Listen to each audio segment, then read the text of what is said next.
Asian Times টিভির পর্দায় দেখতে চোখ রাখুন আমাদের বিশেষ অনুষ্ঠান জানা অজানা। এই বিশেষ আয়োজনে তুলে ধরা হবে নানা অজানা তথ্য, রহস্যময় ঘটনা, ইতিহাসের অজানা অধ্যায় এবং সমাজের এমন কিছু বাস্তব কাহিনী যা অনেকের কাছে এখনো অজানা। প্রতিটি পর্বে থাকবে চমকপ্রদ উপস্থাপনা ও তথ্যভিত্তিক প্রতিবেদন, যা আপনাদের নতুন কিছু এবং ভাবতে বাধ্য করবে অন্যভাবে। তাই নতুন অভিজ্ঞতার সাক্ষী হতে চোখ রাখুন এশিয়ান টাইমস টিভির পর্দায়। নমস্কার, এশিয়ান টাইমস টিভির পর্দায় আপনাদের সবাইকে স্বাগত। এই মুহূর্তে আপনাদের সঙ্গে রয়েছে আমি তাপসী। আর আজ আমাদের জানা অজানা অনুষ্ঠানের এই হেলথ চেম্বারের বিশেষ পর্বে আমরা যে বিষয় নিয়ে আলোচনা করব সেটি হচ্ছে ইনফার্টিলিটি, যদি আরেকটু বুঝিয়ে বলি বন্ধ্যাত্ব। আর এখনকার যুগের ম্যাক্সিমাম কাপলদেরই কমপ্লেইন যে আমাদের বেবি হচ্ছে না। অনেকের হতে পারে সেটা হরমোনাল প্রবলেম, অনেকের হতে পারে লাইফস্টাইল প্রবলেম, অনেক ধরনের প্রবলেম থাকতে পারে। আবার এরকমও হয় যে অনেক ডক্টর দেখিয়েছেন কিন্তু ডক্টর বলছেন আপনার তো সেরকম কোনো লক্ষণ অথবা বন্ধ্যাত্বের কোনো লক্ষণ দেখতে পাচ্ছি না, অথবা অনেক সময় এরকম হয় যে আপনার কোনো প্রবলেম নেই, আপনারা ওয়েট করুন। তো কি এর কারণ এবং কি থেকে রক্ষা পাওয়া যাবে এই বন্ধ্যাত্ব থেকে, সেই বিষয় নিয়ে আলোচনা করার জন্যই আজকে আমাদের এই বিশেষ আয়োজন। আর আজ আমাদের এই বিশেষ আয়োজনে আমাদের সঙ্গে যিনি রয়েছেন তিনি আমাদের রাজ্যের স্বনামধন্য চিকিৎসক ডক্টর এস.কে. ধর মহাশয়, যিনি পেশায় চিকিৎসক, পাশাপাশি স্পেশালিটি হচ্ছে ওনার ইনফার্টিলিটি। তো প্রথমে আপনাকে স্বাগত জানাচ্ছি আমাদের এশিয়ান টাইমস টিভির পর্দায়। অসংখ্য ধন্যবাদ। আমিও আপনাদের স্টুডিওতে এই ব্যাপারে কথা বলতে এসে নিজেকে খুব ভালো লাগছে। আর আমি আশা করি আজকে আমাদের এই আলোচনার পরে মানুষ কিছুটা উপকৃত হবে। সবাইকে আমার নমস্কার রইল। অবশ্যই, যেহেতু আজ আমরা বন্ধ্যাত্ব নিয়ে আলোচনা করব সেই কারণে আমাদের প্রথমেই জানতে হবে বন্ধ্যাত্ব ব্যাপারটা আসলে কি। তো স্যার, বন্ধ্যাত্ব ব্যাপারটা যদি একটু বিস্তারিত আপনি সবাইকে বলেন। বন্ধ্যাত্ব হচ্ছে এমন একটি অবস্থা যেখানে একটি কাপল 1 বছর ধরে যৌনমিলনে মিলিত হচ্ছে কিন্তু তাদের বাচ্চা হচ্ছে না। সেই অবস্থায় আমরা সেটাকে বলি বন্ধ্যাত্ব বা ইনফার্টিলিটি। কিন্তু এখানেই শেষ নয়, আরেকটু যখন আমরা এগিয়ে যাব তখন আমরা বুঝতে পারবো যে এটার মধ্যে বিভিন্ন স্তর আছে, সেটা আমরা আলোচনা করব। কিন্তু বাই ডেফিনেশন এটা হচ্ছে তাই, একটা নর্মাল পারসন, নর্মাল কাপল যাদের বয়স লেটাসে 30-এর কম বা 35-এর কম, তারা যদি 1 বছর একত্রে থাকে, কোনো রকম ব্যবস্থা না নেয়, ব্যবস্থা মানে প্রেগনেন্সি না আসার জন্য কোনো ব্যবস্থা না নিয়ে একসাথে থাকার পরেও যদি প্রেগনেন্সি না আসে, তখন সেটাকে আমরা বলি যে এরা ইনফার্টিলিটিতে ভুগছে। কিন্তু কথাটা হচ্ছে যে বললাম যেটা স্তর আছে, সেটা হচ্ছে এখন যদি 35 বছরের উপরে একজন মহিলা বা তারা স্বামী স্ত্রীর বয়স 35 বা আরও বেশি হয়ে গেছে, তখন সেটাকে ধরুন 6 মাস থাকার পরেই তাদেরকে চিকিৎসা আরম্ভ করা উচিত। সেই হচ্ছে বেসিক ডেফিনেশন। আচ্ছা, এই যে বন্ধ্যাত্ব ব্যাপারটা, এটা কি শুধুমাত্র মেয়েদের বা মহিলাদের নামের সঙ্গেই যায় নাকি পুরুষদের নামও বলা যেতে পারে যে পুরুষরাও এর ভুক্ত? দেখুন, একটা সংসার হয় পুরুষ এবং মহিলা দুজন মিলেই। কাজেই এই যে যদি বাচ্চা না হয়, যেটাকে আমরা বেসিক জিনিস, তাহলে মহিলার যেমন কোনো প্রবলেম থাকতে পারে, পুরুষেরও সেই রকম প্রবলেম থাকতে পারে। আগের দিনে বা আমাদের সমাজে যদি বাচ্চা না হয়, বিয়ের পরে 1 বছর 2 বছর হয়ে গেছে, তাহলে সবাই আত্মীয় স্বজন, পাড়া প্রতিবেশী সবাই মিলে ওই মেয়েটিকেই সাধারণত দোষ দেওয়ার একটা টেন্ডেন্সি আছে, কিন্তু সেটা ঠিক নয়। আগে বলা হতো যে অ্যাটলিস্ট 10 to 20% কেসে যে পুরুষরাই দায়ী, পুরুষের জন্যই হচ্ছে না। কিন্তু এখন দেখা গেছে যে সেটাও ঠিক নয়, আরও বেশি, এমনকি 50% কেসে এটা হচ্ছে পুরুষ যার জন্য এই বাচ্চা হচ্ছে না বা ইনফার্টিলিটিতে ভুগছে। কাজেই শুধুমাত্র মেয়েদের জন্য হচ্ছে এটা বলাটা ওটা ভুল ধারণা। আর এই স্যার, ইনফার্টিলিটি অথবা বন্ধ্যাত্ব, একে কি রোগ বলা যায় নাকি শুধু একটি সমস্যা? না, এটাকে রোগ বলবো কেন? এটা রোগ নয়, এটা তো একটা কন্ডিশন যে এর বাচ্চা হচ্ছে না, ও ইনফার্টিলিটিতে ভুগছে বা ইয়ে হচ্ছে, এটা রোগ হবে কেন? রোগটা খুঁজে বের করতে হবে যে আদৌ কোনো প্রবলেম আছে কি না। আচ্ছা, এই যে বলেন এই কন্ডিশনের কারণটা কি? কারণ বললে তো অনেক কিছুই বলতে হয়।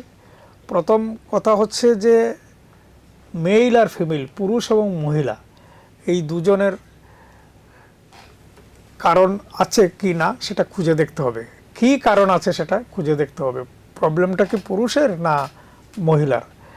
ছেলেদের যদি শুক্রাণুর সংখ্যা কম হয়, শুক্রাণুর যদি সেই মুভমেন্টটাও কম থাকে, তাহলেও বন্ধ্যাত্ব হতে পারে। বা পুরুষের বিভিন্ন রোগের জন্যও সেই বন্ধ্যাত্ব হতে পারে। আবার মহিলাদের ক্ষেত্রেও অনেক প্রবলেম আছে যেগুলির জন্য বন্ধ্যাত্ব হতে পারে। কাজেই মহিলাদের ক্ষেত্রে সাধারণত আমরা প্রথম যেটা বলছি সেটা হচ্ছে অ্যানোভুলেশন, মানে মেয়েদের প্রতি মাসে একটা নির্দিষ্ট সময়ে ডিম্বাণুটা ফুটে ডিম বেরিয়ে আসে, এবং সেই সময়ে যদি শুক্রাণুর সাথে এই ডিম্বাণুর মিলন হয়, মানে কোনো ইন্টারকোর্স হয়, তখনই নতুন প্রাণের সৃষ্টি হয়। কিন্তু যদি ঠিকমতো, তার মানে কি দাঁড়ালো যে পুরুষের কাছ থেকে শুক্রাণু আসছে আর মহিলার কাছ থেকে ডিম্বাণু আসছে, এই দুটো মিলে নতুন প্রাণের সৃষ্টি হয়। এটার জন্য কোথাও যদি একটু অবস্ট্রাকশন থাকে, কোথাও যদি একটু ব্যাঘাত থাকে, শুক্রাণু ঠিক মতো আসছে না বা ডিম্বাণু ঠিক মতো ফুটছে না, তখনই সেটা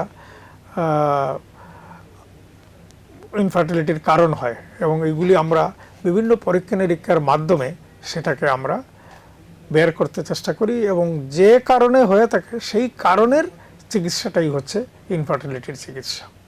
আচ্ছা স্যার, এখনকার যুগে দেখবেন বেশিরভাগ মেয়েরা কমপ্লেইন করে তার পিসিওডি অথবা পিএমওএস, যেটা এরপরে এন্ডোমেট্রিওসিস, এরপরে আছে অনেক ম্যাটার যেমন ফ্যালোপিয়ান টিউবে কোনো রকম ব্লকেজ থাকতে পারে। এই যে ওই ম্যাটারগুলো ঠিক কতটা এফেক্ট করে এই ইনফার্টিলিটিকে বা ট্রিগার করে কতটা? হ্যাঁ, আপনি যেই নামগুলি বললেন এগুলি হচ্ছে গাইনাকোলজিক্যাল কন্ডিশন বা গাইনাকোলজিক্যাল ডিজিজও বলতে পারেন।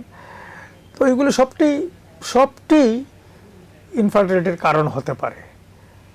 আচ্ছা, পিসিওডি বলে একটা যেটা বলেন, সেটা একটা পলিসিস্টিক ওভারিয়ান সিনড্রোম। সেটা আজকালকার দিন আমরা খুব বেশি দেখছি। সেখানে কি হচ্ছে যে একটা নির্দিষ্ট ফলিকল বড় হচ্ছে, বড় হয়ে ডিমটা আর ফুটছে না। ডিমটা যদি না ফুটে তখনই এটা থেকে যায়, ভিতরে থেকে যায় এবং সিস্টের সৃষ্টি হয়। খুব সোজা কথায় বোঝানোর জন্য তখন সেটাকে পলিসিস্টিক ওভারি বলে। এবং এই পলিসিস্টিক ওভারির ফলে বিভিন্ন রকমের সমস্যা হয়। যেমন মোস্ট যেটা ইম্পর্ট্যান্ট সেটা হচ্ছে যে এই মাসিকটা রেগুলার হয় না। মেয়েদের যে মান্থলি কোর্সটা যেটা আছে সেটা ঠিকমতো হয় না। হয়তো দেখা গেলো 2 মাস ধরে হচ্ছে না, 3 মাস ধরে হচ্ছে না, হ্যাঁ, অনিয়মিত হয়ে যায়। এবং তার মানে ডিমটা ফুটছে না। ডিমটা না ফোটার জন্য কাজেই বাচ্চা হবে কি করে? ডিম তো প্রয়োজনীয়। আবার যেটা বললেন এন্ডোমেট্রিওসিস, এগুলি একটা কতগুলি কন্ডিশন নয়, এগুলি কতগুলি রোগ বলবো, কিন্তু ওইগুলোর জন্য স্পেসিফিক চিকিৎসা আছে। কিন্তু এন্ডোমেট্রিওসিস থাকলেও অনেক সময় বাচ্চা হতে দেরি হতে পারে, কিন্তু এন্ডোমেট্রিওসিসের চিকিৎসা আছে। আপনি আরেকটা কি বললেন জানি? আরেকটা বলেছিলাম ফ্যালোপিয়ান টিউবে কোনো ব্লকেজ থাকলে। হ্যাঁ, দিস ইজ ভেরি ইম্পর্টেন্ট। এটাই সবচেয়ে একটা খুব ইম্পর্টেন্ট কথা। ফ্যালোপিয়ান টিউব যদি ব্লক থাকে তাহলে কি হয়, জরায়ুটা আছে, জরায়ুর 2 দিকে 2টা ওভারি আছে, সেখান থেকে ডিম বেরোয়। ডিম বেরিয়ে এই ফ্যালোপিয়ান টিউব দিয়ে এসে এই ইউটেরাসের মধ্যে জমা হয়। এখন যদি ফ্যালোপিয়ান টিউবের ব্লক থাকে তবে তো ডিমটা আসতে পারবে না সেখানে, কাজেই প্রেগন্যান্সি আর আসবে না। আচ্ছা স্যার, অনেকে কি করে আফটার ম্যারেজ, যে আমি এখন বেবি নেব না, প্ল্যান করছি, তো আমি কন্ট্রাসেপটিভ পিল নিয়ে নিলাম। এই কন্ট্রাসেপটিভ পিল যদি রেগুলার সে নিতে থাকে, ওইটার কি রকম এফেক্ট আছে? না, প্রথম ইমিডিয়েটলি বিয়ের পরেই বেশিরভাগ কাপলই চায় না যে ইমিডিয়েটলি বাচ্চা হয়ে যাক। সবাই চায় যে 1-2 বছর যাক। কাজে পিল নিতেই পারে। পিল আমরাও লিখে থাকি, পিল নিতেই পারে। এতে কোনো ক্ষতির কোনো সম্ভাবনা নেই যদি ডাক্তারের পরামর্শ নিয়ে যেই মহিলা আমাদের কাছে আসছে তার সব কিছু পরীক্ষা নিরীক্ষা করে, প্রেশার, তার শারীরিক ওজন, এইগুলি দেখে ওকে যদি পিল দেওয়া হয় ক্ষতি হয় না, সেই রকম ক্ষতি হয় না। এখন পিল যদি ও 15 বছর ধরে খেয়ে যাচ্ছে এরকম হলে তো ক্ষতি একটা কিছু হতে পারে, কারণ হরমোন সাপ্রেশন হয়ে যায়। কাজে পিল নেওয়ার ব্যাপারে অপিনিয়ন হচ্ছে যে বিয়ের ইমিডিয়েট পরে কিছুদিন পিল নিতেই পারে। আচ্ছা স্যার, আরেকটা প্রশ্ন করছি, যেমন ধরুন কেউ কনসিভ করতে পারছে না, কোনো একটা সময় গিয়ে হয়তো সে কনসিভ করলো, তো কনসিভ করার পরে তার কন্টিনিউয়াস ব্লিডিং হচ্ছে। এবার ব্লিডিং এর পরে কখনো বাচ্চাটা সার্ভাইভ করে, কখনো করে না। এই যে বাচ্চার সার্ভাইভাল বলুন অথবা এক্সিস্টেন্স না থাকাটাও যদি বলি আমরা, ওইটাও কি কোনোভাবে ইনফার্টিলিটির সাথে রিলেটেড? হ্যাঁ, ইনফার্টিলিটি, এই তো এটা আমরা ডিসকাস করিনি। ইনফার্টিলিটিকে আমরা দুভাগ করি, একটা হচ্ছে প্রাইমারি ইনফার্টিলিটি আর একটা হচ্ছে সেকেন্ডারি ইনফার্টিলিটি। প্রাইমারি ইনফার্টিলিটি হচ্ছে যে এই পার্টিকুলার মহিলার কোনো সময়ই প্রেগনেন্সি আসেই নাই, সেটাকে আমরা বলি প্রাইমারি ইনফার্টিলিটি। আর সেকেন্ডারি ইনফার্টিলিটি হচ্ছে ওর প্রেগনেন্সিটা এসছিল, যে কোনো কারণেই হোক প্রেগনেন্সিটা নষ্ট হয়ে গেছে, সার্ভাইভ করেনি, হ্যাঁ, প্রেগনেন্সিটা কন্টিনিউ করেনি। এই যে আপনি বললেন যে ব্লিডিং হয়ে তারপরে সেটা নষ্ট হয়ে গেছে, সেটাকে আমরা বলি secondary infertility. It is also a part of infertility. এই ব্লিডিং এর ফলে বাচ্চার সার্ভাইভালের চান্স ঠিক কতটা, অথবা এই ব্লিডিং এর ফলে যদি বাচ্চাটা সার্ভাইভ কোনোভাবে করেও যায়, সে যে কোনো রকম কি বলে কনজেনাইটাল প্রবলেম বা যে কোনো ডিজিজে ভুগবে না, তার গ্যারান্টি বা কতটা? না, তার কোনো গ্যারান্টি নেই। আমরা সবসময় কি চাই যে একজন মহিলা প্রেগনেন্ট হয়েছে, তার প্রেগনেন্সিটা আনইভেন্টফুল, মানে কোনো রকম খারাপ সুস্থভাবে প্রেগনেন্সিটা এগিয়ে যাক, তখনই আমরা একটা সুস্থ সবল বাচ্চা পাবো। এখন যদি ব্লিডিং হয় তার মানে কোথাও একটা কিছু সমস্যা আছে, পার্টিকুলারলি প্রথম দিকে প্রথম 3 মাসের মধ্যে যদি ব্লিডিং টিডিং হয়, তখন কিন্তু এর কারণ খুঁজে দেখতে হবে যে কেন ব্লিডিং হচ্ছে, এবং তার চিকিৎসা করতে হবে। তো অনেকে সবসময় আমরা চেষ্টা করি যাতে ব্লিডিং একটু ব্লিডিং হলেও যাতে প্রেগনেন্সিটা টিকে যায়। কিন্তু বেশি ব্লিডিং যদি হয় তখন কিন্তু এই প্রেগনেন্সি হেলদি নাও হতে পারে। আমি বলছি না যে প্রেগনেন্সি হেলদি হবে না, নাও হতে পারে, না হওয়ার চান্সটা বেশি। ওইগুলো আমরা পরীক্ষা করি। আজকাল তো আলট্রাসোনোগ্রাফি এগুলি বেরিয়ে গেছে, এগুলি করে আমরা বুঝতে পারি যে এটা কি পজিশনে আছে, সেই অনুযায়ী চিকিৎসা হয়। আচ্ছা, এই ক্ষেত্রে স্যার আরেকটা ব্যাপার বিস্তারিত জানতে চাইবো, যে অনেক ক্ষেত্রে কি হয়, কাপলরা ট্রাই করছে অনেক দিন ধরে বা অনেক বছর যাবত ট্রাই করছেন, কিন্তু প্রবলেম হচ্ছে ওরা যখন ডক্টরের কাছে যায় তখন দেখা যায় ডক্টর ডিটেক্ট করতে পারে না অ্যাকচুয়ালি কোনো ডিজিজ মেয়ের বা স্ত্রীর অথবা পুরুষের কারো আছে কিনা। স্বামী স্ত্রীর মধ্যে কারো কোনো ডিজিজ ডিটেক্ট করা যায় না, অথচ তাদের বাচ্চা হচ্ছে না। ডক্টর অনেক সময় বলে ওয়েট করুন, এমনও হয় সেটা এই গ্যাপটা যে বিয়ে 7 বছর 5 বছর হয়ে গেছে এখনো হচ্ছে না। তো ওইটাকে আপনি কিভাবে ব্যাখ্যা করবেন? এটা একটা কন্ডিশন, এটা একটা অবস্থা যেটাকে আমরা বলি আনএক্সপ্লেইনড ইনফার্টিলিটি। গেল ডাক্তারের কাছে, পুরুষেরও কোনো দোষ খুঁজে পাচ্ছে না, সব মহিলারও কোনো কিছু পাচ্ছে না, বাচ্চাও হচ্ছে না। তো এইসব ক্ষেত্রে আমরা জেনারেল কিছু অ্যাডভাইস দিই ওদেরকে, কোন সময়ে ইন্টারকোর্স হলে প্রেগনেন্সি আসার সম্ভাবনা বেশি থাকে সেটা ওদেরকে বুঝিয়ে বলি, হ্যাঁ। এবং জেনারেল অ্যাডভাইস মানে চলাফেরা, খাওয়া দাওয়া, হেলদি ফুড, এইগুলি সম্বন্ধে একটা অ্যাডভাইস দেই। তবে কিচ্ছু যদি কোনো রকম কোনো না থাকে, তবে প্রেগনেন্সি একটু দেরি হলেও চলে আসবে। তবে এখন একটা কথা হচ্ছে, আজকাল মডার্ন লাইফস্টাইলের ফলে এই সব জিনিস একটু বেশি দেখা যায়। পরীক্ষা করলো ওরা, আর গেল ডাক্তারের কাছে, পরীক্ষা করে ডাক্তারবাবু বললেন যে না সবই তো ঠিক আছে, হচ্ছে না। কিন্তু পরে ভালো করে ওদের সাথে কথা বলে দেয়া গেল যে মহিলা হয়তো আগরতলা আছে, আর ওর হাজব্যান্ড হয়তো চাকরি করে অনেক দূরে কোথাও, তো দেখা হয় সপ্তাহান্তে একদিন বা 2 সপ্তাহে একদিন। এইসব ক্ষেত্রে অনেক দিন চলে গেলেও অনেক সময় প্রেগনেন্সি আসে না, কারণ এটা হচ্ছে টাইমিংসটা ঠিক হচ্ছে না। এটা ওদেরকে বুঝিয়ে বললে, প্রপার অ্যাডভাইস দিলে এটা হয়ে যায়। আমার কাছে যারা আসে তাদেরকে সাধারণত অ্যাডভাইস করে থাকি যে আপনার ওভুলেশনের ডেটটা কবে ওদেরকে ভালো করে বুঝিয়ে দিই, কোন সময় ডিমটা ফোটে, এবং বলি যে এই সময়টা আপনারা স্বামী স্ত্রী একসাথে থাকবেন, হয় আপনি ওইখানে যাবেন অথবা উনি আপনার কাছে আসবেন।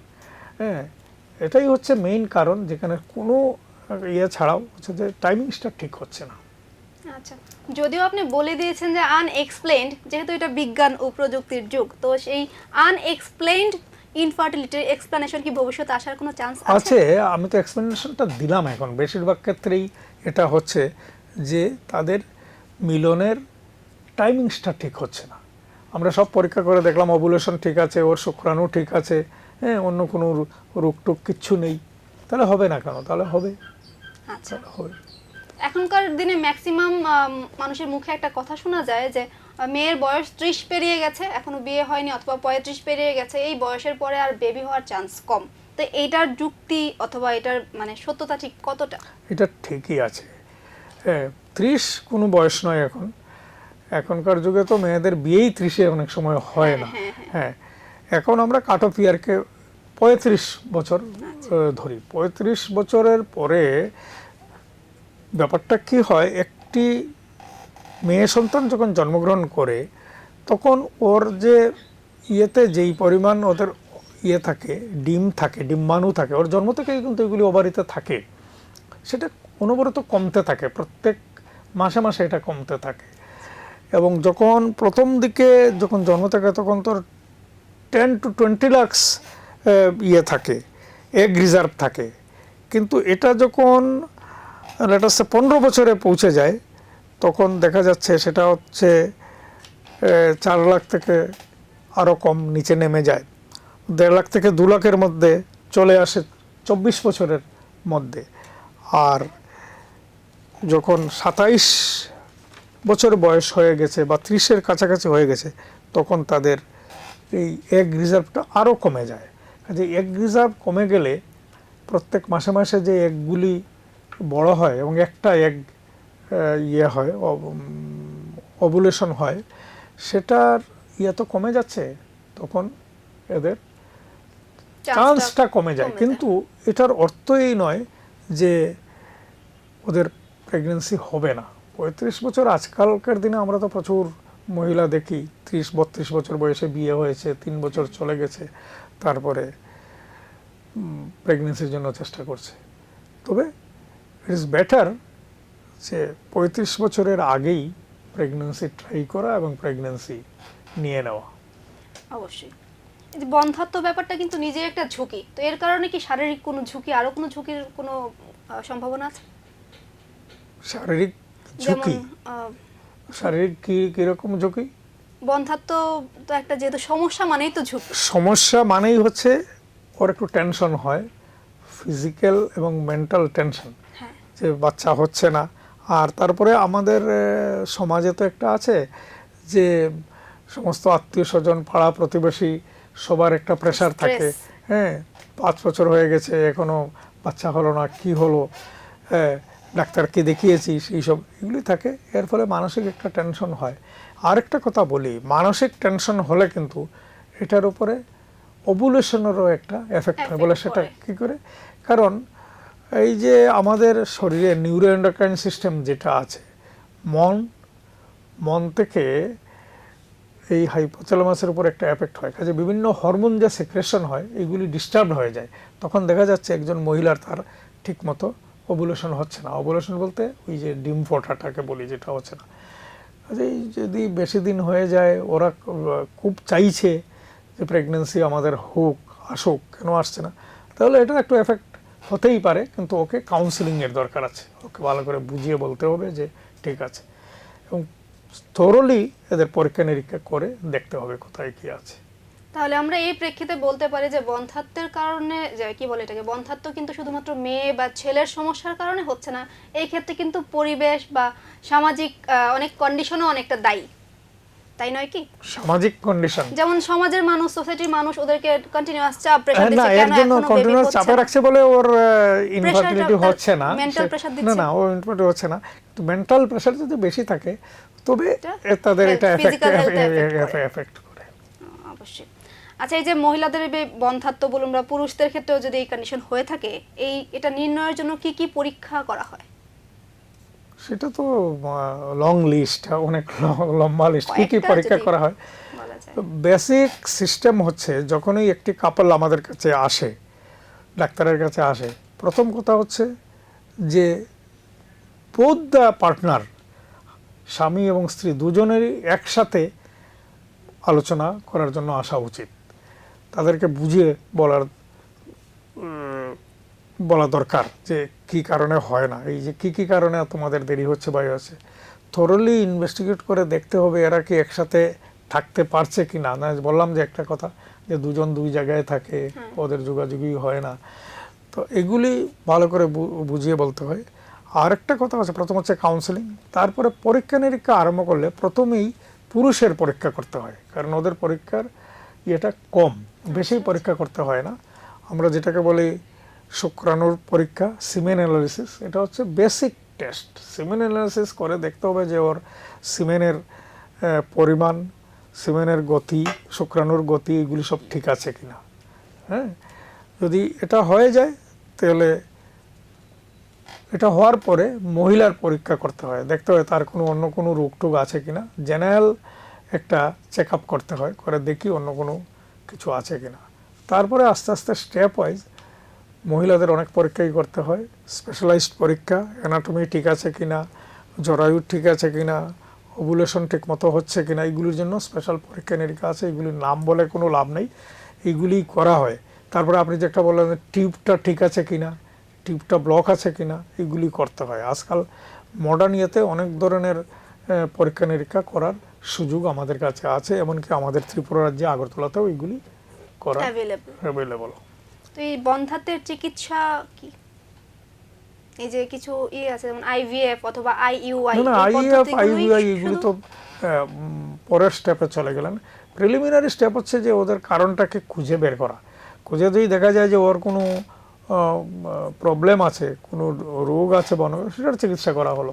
পুরুষের যদি দেখা যায় যে তার শুক্রাণুর সংখ্যা কম বা শুক্রাণুর গতি কম, মুভমেন্ট, এগুলির চিকিৎসা আছে, ওষুধপত্র দিয়ে এগুলি করা যায়। এবং এর ফলেই বেশিরভাগ ক্ষেত্রেই দেখা যায় যে প্রেগনেন্সি এসে যাচ্ছে, ওষুধপত্র দেই। ডিম্বাণু যদি মনে করে যে ঠিকমতো মাসে মাসে ফুটছে না, এটার জন্য ওষুধ আছে। টিউবে যদি ব্লক থাকে, সেই ব্লকটাকে আমরা ছাড়িয়ে দিয়ে ওষুধ দিয়ে ইয়ে করা যায়। কাজে এইগুলি চিকিৎসা আছে। সব কিছু না হওয়ার পরে আপনি যে দুটো কথা বললেন, একটা হচ্ছে আইভিএফ আর একটা বললেন আইইউআইটা হচ্ছে যে ওয়াইফের অ্যানাটমি বা ও সবই কিছুই ঠিক আছে, হ্যাঁ, ডিমটা ঠিক মতো ফুটছে, সবই ঠিক আছে, কিন্তু ওর হাজব্যান্ডের যে শুক্রাণু সেটার পরিমাণটা কম বা নেই, তখন সেটাকে আর্টিফিশিয়াল ইনসেমিনেশন বলা হয়। এটা ইন্ট্রাইউটেরাইন ইনসেমিনেশন। ইন্ট্রাইউটেরাইন ইনসেমিনেশন দুরকম হয়, একটা হচ্ছে ইন্ট্রাইউটেরাইন ইনসেমিনেশন হাজব্যান্ডের সিমেন্টটাকে নিয়ে সেটাকে ল্যাবরেটরিতে প্রসেস করে আবার ওয়াইফের জরায়ুতে এটাকে প্রতিস্থাপন করা হয়, সেটা হচ্ছে আইইউআই এবং আর্টিফিশিয়াল ইনসেমিনেশন হাজব্যান্ড। আর আরেকটা আছে, সেটা হচ্ছে এক্সট্রিম, আর একটু বেশি হলে, যেমন হাজব্যান্ডের ইয়ে হচ্ছে না, একদম নেই, হ্যাঁ, সে প্রসেস করেও ওইটার মধ্যে ভালো কোনো ইয়ে আসছে না, তখন অনেক সময় তারা যদি কনসেন্ট দেয় বা ইয়ে করে, তখন অন্যের সিমেন্ট নিয়েও প্রসেস করে ভিতরে দিয়ে প্রেগনেন্সি আসতে পারে। তো এটার ব্যাপারে অনেক লিগ্যাল ব্যাপার আছে, বুঝতেই পারছেন যে একজন, কাজে সেই ব্যাপারে এটা আমি আর এখানে ডিসকাস করতে চাই না, কিন্তু ওইটা আমরা অনেক সময় করে থাকি। আইইউআই হাজব্যান্ডের সিমেন্ট নিয়ে প্রসেস করে থাকি, এটা হচ্ছে আইইউআই। আর আইভিএফ হচ্ছে কোনো কিছু করে হচ্ছে না, একদম হয়তো এন্ডোমেট্রিওসিস আছে, টিউবেল ব্লক, এগুলি বিভিন্ন। আর আরেকটা জিনিসও আইভিএফ করা হয়, আইভিএফ হচ্ছে ইনভিট্রো ফার্টিলাইজেশন, যেটাকে সাধারণ কথায় বলা হয় টেস্ট টিউব বেবি। হ্যাঁ, টেস্ট টিউব বেবি এই শব্দটা মানে পাবলিকেও জানে, কিন্তু টেস্ট টিউব বেবি মানে এটা টেস্ট টিউবের মধ্যে নয়। কথা হচ্ছে যে এই মহিলার কাছ থেকে নির্দিষ্ট দিনে একটা প্রস্ফুটিত একটা ওভাম নিয়ে সেটাকে ল্যাবরেটরিতে একটা মিডিয়ার মধ্যে দিয়ে সেটাকে বাড়তে দেওয়া হয় এবং তখন হাজব্যান্ডের সিমেন্টটাকে ওই কি বলা যায় সেই নিষিক্ত, এটা হচ্ছে নিষিক্ত করা, মানে আর ল্যাবরেটরিতে ওই সিমেন্ট এবং ওবামের মধ্যে ইয়ে করে সেটাকে একটা প্রেগনেন্সির মতো একটা কন্ডিশন তৈরি করা হয় এবং পরে এই যে দুটো যখন ইয়ে হয়ে গেল সেটাকে আবার মহিলার জরায়ুতে প্রতিস্থাপন করা হয়, সেটা বলে ইনভিট্রো ফার্টিলাইজেশন। আজকাল অবশ্য, আগে যখন বলা হতো টেস্ট টিউব বেবি মানে একটা সাংঘাতিক ব্যাপার, কিন্তু এখন আর এরকম নয়। এখন প্রচুর ইনফার্টিলিটি ক্লিনিক প্রত্যেক বড় বড় শহরে তো আছেই, ছোট ছোট শহরেও ইনভিট্রো ফার্টিলাইজেশনের ব্যবস্থা আছে। যেহেতু আপনি বললেনই টেস্ট টিউব বেবির কথা, তাহলে একটা ব্যাপার একটু ক্লিয়ার করে নিই যে অনেকে ভাবে টেস্ট টিউব বেবি মানেই তার সুস্থ হওয়ার চান্স কম, একটু ভয় পায় অনেকে, তো সেই ভয়টা কি আসলেই আছে? না, এটা যদি নর্মাল কোর্সে হয়, নর্মাল কোর্সে মানে প্রসেসটা যদি যেরকম আমি বলেছি এরকম করা হয় তাহলে সুস্থ না হওয়ার কোনো কারণেই নেই। এটা ভুল ধারণা।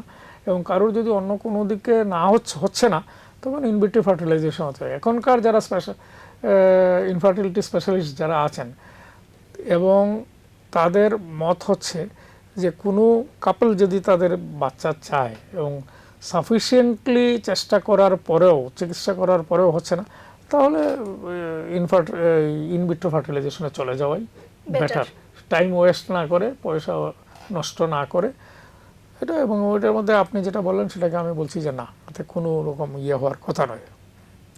তাহলে আপনার কথায় যা বুঝলাম যে ওষুধের মাধ্যমেও স্বাভাবিকভাবে গর্ভধারণ সম্ভব। আচ্ছা, এখন স্যার আমরা জানতে চাইবো যে এই বন্ধ্যাত্ব প্রতিরোধ করাতে মানে মানুষের ভূমিকা কি বা ডক্টরের ভূমিকা কি, বা কি করা উচিত প্রতিরোধ করার জন্য? এই তো বললাম, এইগুলি সব যদি কেউ আসে তাকে প্রথম কথা কাউন্সেলিং, তাকে ইনভেস্টিগেশন করে দেখা কী কারণে তার হচ্ছে না, এবং পরে সেই যেই কারণে তার হচ্ছে না সেটা চিকিৎসা করা। চিকিৎসা করেও যদি কিছু না হয় তাহলে আর্টিফিশিয়াল, এগুলিকে বলে আর্টিফিশিয়ালি বিভিন্ন কিছু করা যায়, যেটা আপনি বললেন যে এই IVF, এছাড়াও আরও আছে অনেক কিছু, ইক্সি, এগুলি করা হয়ে থাকে। এটাই হচ্ছে মেথড করতে। যদি এখন ডিপেন্ডস করে যে এই কাপল কতটা চাইছে, যে কতটা ডেসপারেটলি বলে না আমাদের বাচ্চা লাগবেই, বাচ্চাটা করতেই হবে, সেটার উপরে।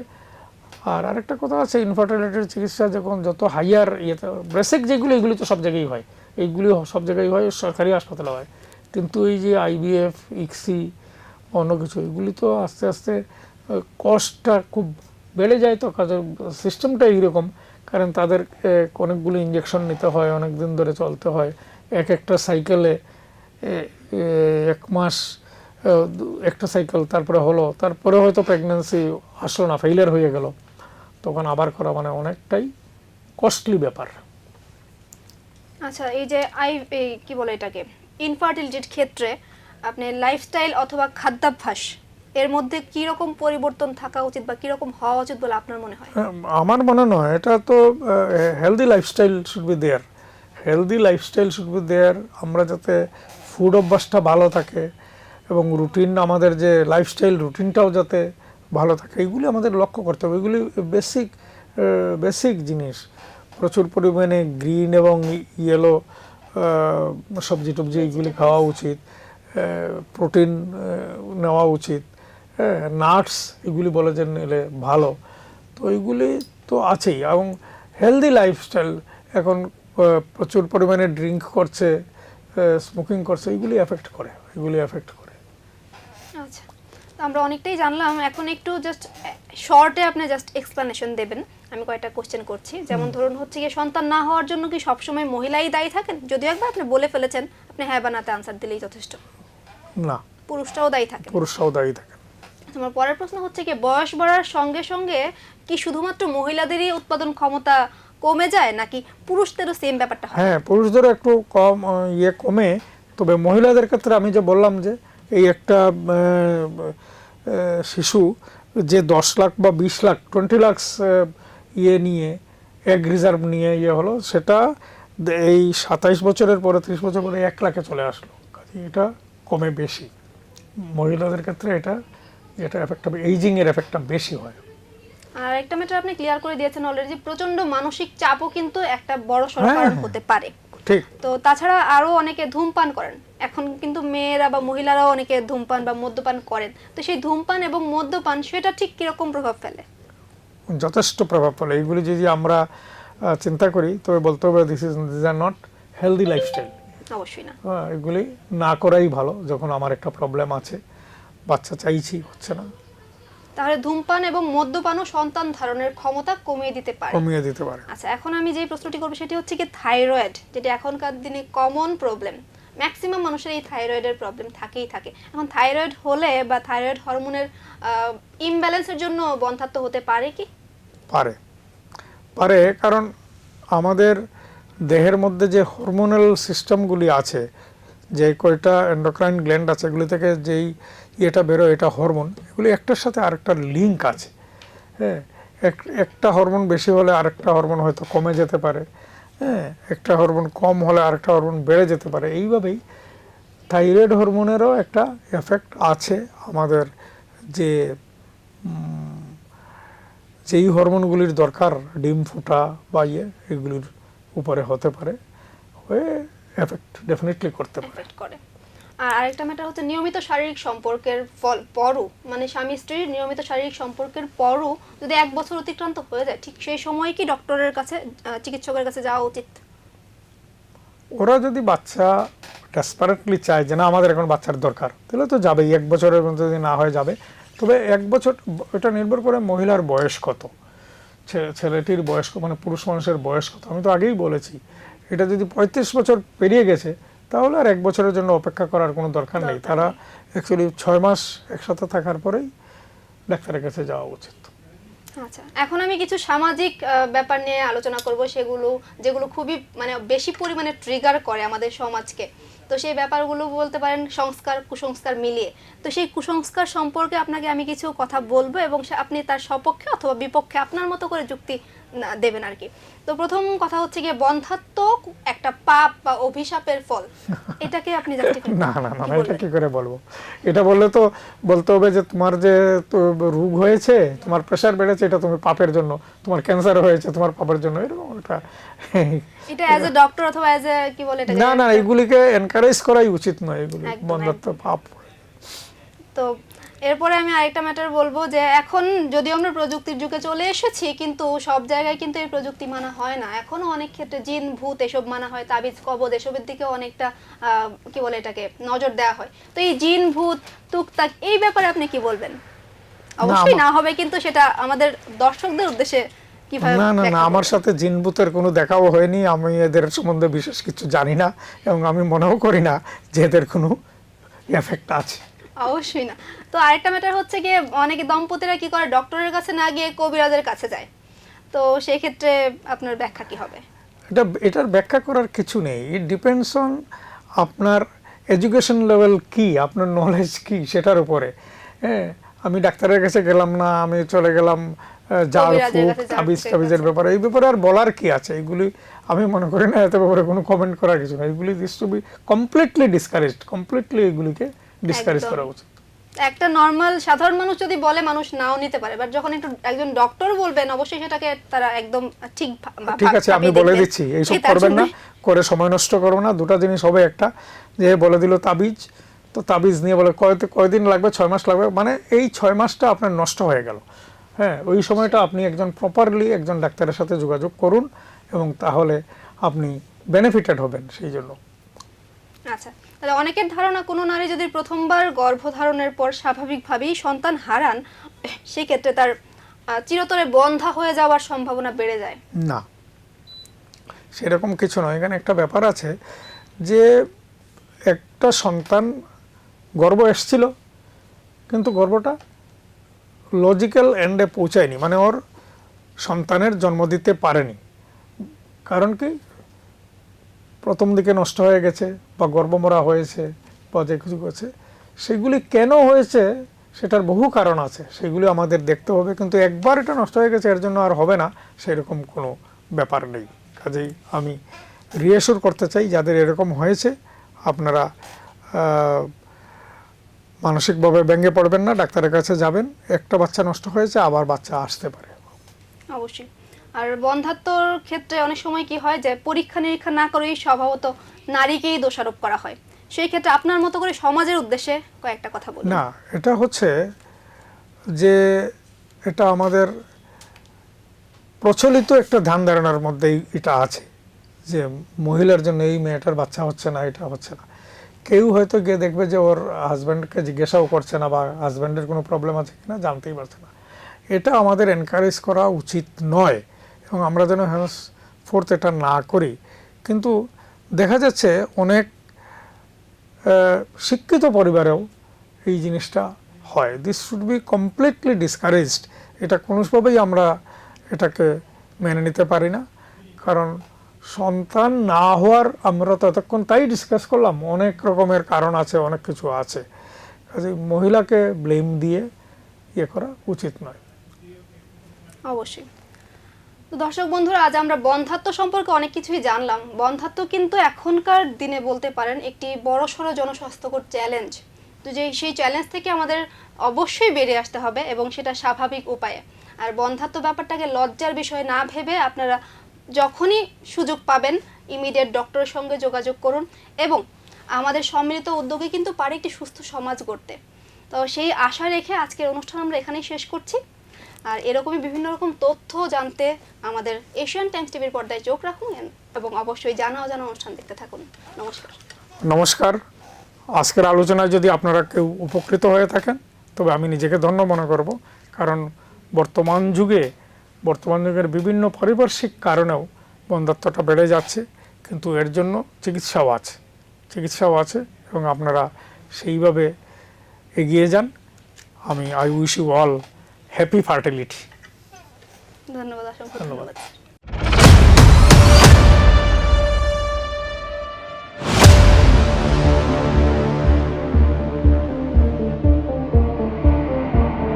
এশিয়ান টাইমস টিভির পর্দায় দেখতে চোখ রাখুন আমাদের বিশেষ অনুষ্ঠান জানা অজানা। এই বিশেষ আয়োজনে তুলে ধরা হবে নানা অজানা তথ্য, রহস্যময় ঘটনা, ইতিহাসের অজানা অধ্যায় এবং সমাজের এমন কিছু বাস্তব কাহিনী যা অনেকের কাছে এখনো অজানা। প্রতিটি পর্বে থাকবে চমকপ্রদ উপস্থাপনা ও তথ্যভিত্তিক প্রতিবেদন যা আপনাদের নতুন কিছু এবং ভাবতে বাধ্য করবে অন্যভাবে। তাই নতুন অভিজ্ঞতার সাক্ষী হতে চোখ রাখুন এশিয়ান টাইমস টিভির পর্দায়।